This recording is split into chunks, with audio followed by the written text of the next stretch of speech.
আপনাকে কিভাবে বললে আপনি শুনলেন জানি না কিভাবে যাবো আপনাকে সামনে পাইলে হাতে ধরেছিলাম পায়ে ধরেছিলাম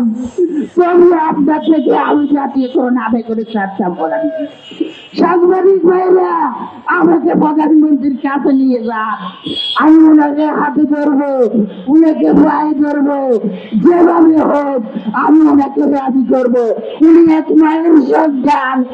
আমিও তো এক মায়ের সন্তান আমি রাস্তায় কেন 25 দিন পরে থাকবো মাননীয় প্রধানমন্ত্রী আপনি আমাদের কথা শুনে যান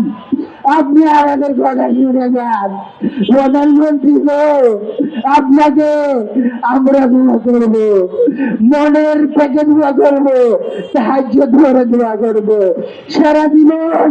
আমি আপনাকে মনে রাখবো আমার স্ত্রী সন্তানেরা মনে রাখবো একটু দায়ী পরিবারের সকল সদস্যরা মনে রাখবে দয়া করে জাতীয়করণ করে আপনি একটি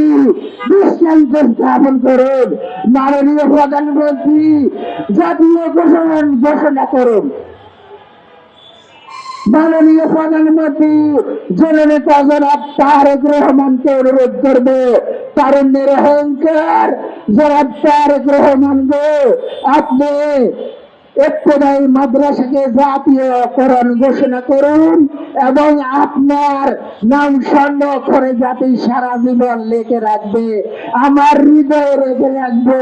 ইবতদায়ী পরিবারের হৃদয়ে লেখা থাকবে শিক্ষকদের হৃদয়ে লেখা থাকবে